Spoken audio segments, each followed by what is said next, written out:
नमस्कार दोस्तों, स्वागत है आपका मेरे चैनल पे। दोस्तों, जैसा कि आप जानते हैं कि इंडिया के पास जगुआर फाइटर जेट है। हालांकि ये काफ़ी ज़्यादा पुराने हो चुके हैं, लेकिन फिर भी ये काफ़ी ज़्यादा इफेक्टिव है। ऐसे में दोस्तों इसके इंजन के अंदर काफ़ी ज़्यादा प्रॉब्लम महसूस की जा रही है, जिसे बदलने की ज़रूरत है। लेकिन इसका कॉस्ट काफ़ी ज़्यादा महसूस किया जा रहा है और ये भी कहा जा रहा है कि इसके इंजन के बदले में अगर और थोड़ा कॉस्ट ऐड करके तेजस फाइटर जेट का ही एडिशनल ऑर्डर दे दिया जाए, तो ऐसे में दोस्तों क्या फैसला लिया जाता है, क्या ऑप्शन, आज इसी के ऊपर बात करेंगे। चलिए दोस्तों शुरू करते हैं। तो दोस्तों हमारे पास 6 स्क्वाड्रन है जगुआर स्ट्राइक फाइटर जेट की, और इसे हम रिटायर भी नहीं कर सकते क्योंकि ऑलरेडी हमारे पास स्क्वाड्रन स्ट्रेंथ कम हो गई है। हमने 1970 में इसे इंडक्ट किया था और उस समय रोल्स रॉयस का एडोर इसके अंदर इंजन लगा हुआ था, जिसकी दोस्तों शुरू से ही पावर की प्रॉब्लम रही है।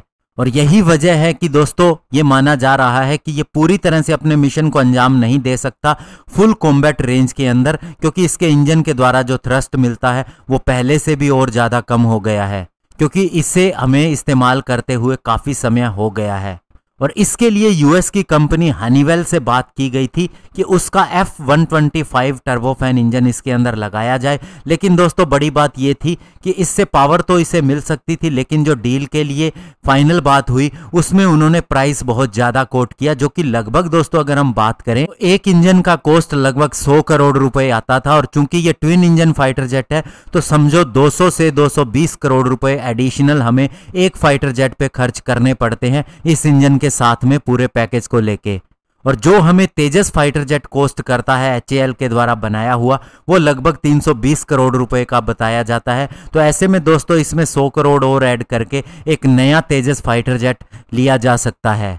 और उसके बाद में दोस्तों इसी का इंजन बनाने वाली रोल्स रॉयस के साथ में बात हुई तो एक ऑप्शन हमारे पास में निकला इसका एडोर 871 इंजन, जिसे HAL ऑलरेडी बेंगलोर के अंदर बना रही है अपने हाक ट्रेनर जेट के लिए। और साथ ही रोल्स रॉयस ने भी इसका एस्टीमेट लगा के ये बताया कि इससे कम 15 से 20% ज़्यादा थ्रस्ट मिल सकता है अगर इस इंजन को जगुआर फाइटर जेट के अंदर लगाया जाए। और साथ ही दोस्तों ये कदम हमारे लिए बहुत ज़्यादा जरूरी है, क्योंकि हमने 110 पुराने जगुआर फाइटर जेट को अपग्रेड भी किया है डेरिन 3 स्टैंडर्ड तक, जिसके अंदर इसके सारे एवियोनिक्स को अपग्रेड किया गया है। इसके अंदर बहुत से पोटेंट मिशन सिस्टम डाले गए हैं, लेटेस्ट नेविगेशन अटैक सिस्टम भी डाला गया है। तो इस तरह से हम इसे रिटायर भी नहीं कर सकते, इसे पावर देनी ही पड़ेगी। तो ऐसे में दोस्तों हमारे पास सबसे बेस्ट जो ऑप्शन है वो एडोर 871 इंजन ही है, क्योंकि रोल्स रॉयस ने कहा है कि ये पुराने इंजन के तहत ही बनाया गया है, यानी इसमें बहुत से कंपोनेंट